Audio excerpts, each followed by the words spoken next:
ಎಲ್ರಿಗೂ ನಮಸ್ಕಾರ. Welcome to my channel. ನಾನು ಮೌನೇಶ್ ವಾಲಿಕರ್. ಇವತ್ತಿನ ಈ ವಿಡಿಯೋದಲ್ಲಿ BDLನಿಂದ ಒಂದು ಹೊಸ ಅಧಿಸೂಚನೆಯನ್ನು ಬಿಡುಗಡೆ ಮಾಡಿದ್ದಾರೆ. ಅದರ ಬಗ್ಗೆ ಸಂಪೂರ್ಣವಾಗಿ ಈ ವಿಡಿಯೋದಲ್ಲಿ ತಿಳಿಸಿಕೊಡ್ತೀನಿ. ಈ ಹುದ್ದೆಗೆ ಯಾವ ರೀತಿಯಾಗಿ ಅರ್ಜಿಗಳನ್ನು ಸಲ್ಲಿಸಬೇಕು ಮತ್ತು ಬೇಕಾಗಿರುವಂಥ ವಿದ್ಯಾರ್ಹತೆ, ವಯೋಮಿತಿ, ವೇತನ ಎಲ್ಲದರ ಬಗ್ಗೆ ಸಂಪೂರ್ಣವಾಗಿ ಈ ವಿಡಿಯೋದಲ್ಲಿ ತಿಳಿಸಿಕೊಡ್ತೀನಿ. ಅದಕ್ಕಿಂತ ಮುಂಚೆ ಇನ್ನು ಯಾರು ನನ್ನ ಚಾನಲ್ನ ಸಬ್ಸ್ಕ್ರೈಬ್ ಮಾಡ್ಕೊಂಡಿಲ್ಲ, ದಯವಿಟ್ಟು ಸಬ್ಸ್ಕ್ರೈಬ್ ಮಾಡ್ಕೊಳ್ಳಿ. Bharat dynamics limited BDL Miniratna ವಲಯ ಉದ್ಯಮವಾಗಿದ್ದು 1970ರಲ್ಲಿ ಕೇಂದ್ರ ರಕ್ಷಣಾ ಸಚಿವಾಲಯದಡಿಯಲ್ಲಿ ಸ್ಥಾಪಿತವಾಯಿತು.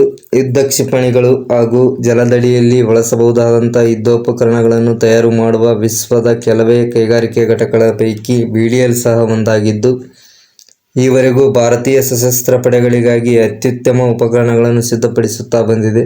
ಪ್ರಸ್ತುತ ವಿಭಿನ್ನ ವಿದ್ಯಾರ್ಹತೆ ಹೊಂದಿರುವ ಅಭ್ಯರ್ಥಿಗಳು ವಿವಿಧ ಹುದ್ದೆಗಳಿಗೆ ನೇಮಕ ಮಾಡಿಕೊಳ್ಳಲು ಮುಂದಾಗಿದ್ದು, ಈ ಸಂಬಂಧ ಅಧಿಸೂಚನೆಯನ್ನು ಹೊರಡಿಸಿದೆ. ಇದರ ಬಗ್ಗೆ ಸಂಪೂರ್ಣವಾಗಿ ಇಲ್ಲಿ ನೋಡೋಣ.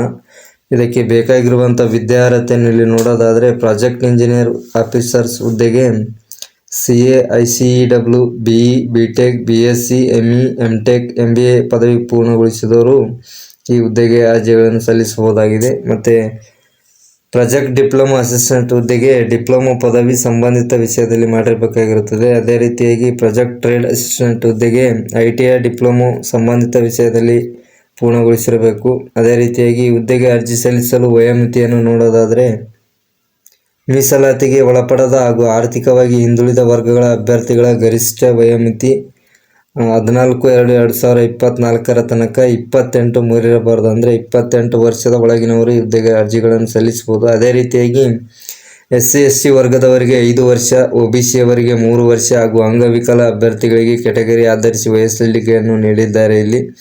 ಅದೇ ರೀತಿಯಾಗಿ ಇನ್ನು ಮಾಜಿ ಸೈನಿಕ ಅಭ್ಯರ್ಥಿಗಳಿಗೆ 5 ವರ್ಷ ವಯಸ್ಸಳಿಕೆ ನೀಡಲಾಗಿದೆ.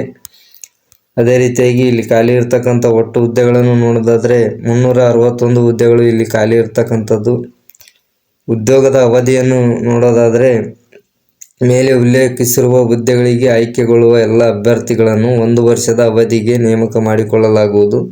ಸಂಸ್ಥೆಯ ಅವಶ್ಯಕತೆ ಹಾಗೂ ಅಭ್ಯರ್ಥಿಯ ಕಾರ್ಯವೈಖರಿ ಪರಿಗಣಿಸಿ ಗರಿಷ್ಠ 4 ವರ್ಷಕ್ಕೆ ಉದ್ಯೋಗಾವಧಿಯನ್ನು ವಿಸ್ತರಿಸುವ ಸಾಧ್ಯತೆ ಇರುತ್ತದೆ. ಅಭ್ಯರ್ಥಿಗಳು ಯಾವ ರೀತಿಯಾದಂಥ ಇಲ್ಲಿ ಅನುಭವವನ್ನು ಹೊಂದಿರಬೇಕಾಗಿರುತ್ತದೆ. ಇಲ್ಲಿ ಹುದ್ದೆಗೆ ಅರ್ಜಿ ಸಲ್ಲಿಸಲು ಅನುಭವ ಮುಖ್ಯವಾಗಿರುತ್ತದೆ. ಹುದ್ದೆಗೆ ಸಂಬಂಧಿತ ಕ್ಷೇತ್ರದಲ್ಲಿ ಅಭ್ಯರ್ಥಿಗಳು ಒಂದು ವರ್ಷ ಅನುಭವ ಹೊಂದಿರಬೇಕಿರುವುದು ಕಡ್ಡಾಯವಾಗಿದೆ. 1 ವರ್ಷ ಅಪ್ರೆಂಟಿಸ್ಶಿಪ್ ಟ್ರೈನಿಂಗ್ ಪಡೆದಿರುವವರನ್ನು ಸಹ ಅನುಭವವುಳ್ಳ ಅಭ್ಯರ್ಥಿಗಳೆಂದು ಪರಿಗಣಿಸಲಾಗುವುದು.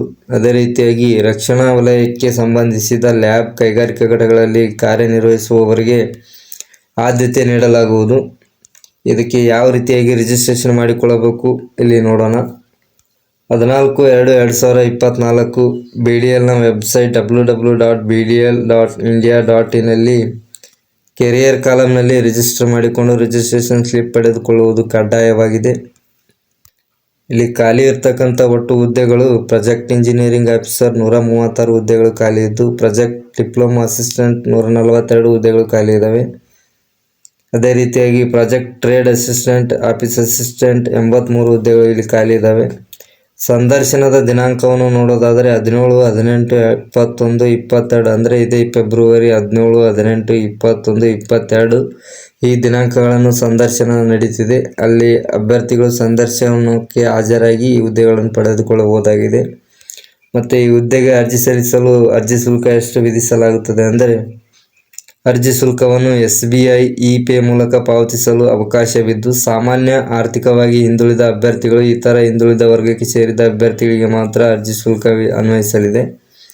ಹುದ್ದೆಗೆ ಅನುಗುಣವಾಗಿ ₹300, ₹200 ಶುಲ್ಕವನ್ನು ನಿಗದಿಪಡಿಸಲಾಗಿದೆ. ಅದೇ ರೀತಿಯಾಗಿ ಇನ್ನೂ ಹೆಚ್ಚಿನ ಮಾಹಿತಿಯನ್ನು ಪಡೆದುಕೊಳ್ಳಲು ಈ ವೆಬ್ಸೈಟ್ಗೆ ಭೇಟಿ ನೀಡಿ ನೀವು ಇನ್ನೂ ಹೆಚ್ಚಿನ ಮಾಹಿತಿಯನ್ನು ಪಡೆದುಕೊಳ್ಳಬಹುದು. ಇದಿಷ್ಟು ಈ ವಿಡಿಯೋದ ಮಾಹಿತಿ. ಈ ವಿಡಿಯೋದಲ್ಲಿ ಎಲ್ಲದರ ಬಗ್ಗೆ ಸಂಪೂರ್ಣವಾಗಿ ತಿಳಿಸಿಕೊಟ್ಟಿದ್ದೀನಿ. ಯಾವ ರೀತಿಯಾಗಿ ಈ ಸಂದರ್ಶನಕ್ಕೆ ಹಾಜರಾಗಬೇಕು, ಮತ್ತು ವಯೋಮಿತಿ ಎಷ್ಟಿರಬೇಕು, ವಿದ್ಯಾರ್ಹತೆ ಏನಾಗಿರಬೇಕು, ಮತ್ತು ವೇತನ ಎಷ್ಟು ನೀಡಲಾಗುತ್ತದೆ ಎಲ್ಲದರ ಬಗ್ಗೆ ಸಂಪೂರ್ಣವಾಗಿ ವಿಡಿಯೋದಲ್ಲಿ ತಿಳಿಸಿಕೊಟ್ಟಿದ್ದೀನಿ. ಈ ವಿಡಿಯೋ ನಿಮಗೆ ಉಪಯೋಗ ಆಗಿದ್ದರೆ ಇನ್ನೂ 4 ಜನರಿಗೆ ಶೇರ್ ಮಾಡಿ. ಅದೇ ರೀತಿಯಾಗಿ ಏನಾದರೂ ಡೌಟ್ಸ್ ಇದ್ದರೆ ಕೆಳಗಡೆ ಕಮೆಂಟ್ ಬಾಕ್ಸಲ್ಲಿ ನಿಮ್ಮ ಡೌಟನ್ನು ಕಮೆಂಟ್ ಮಾಡಿ.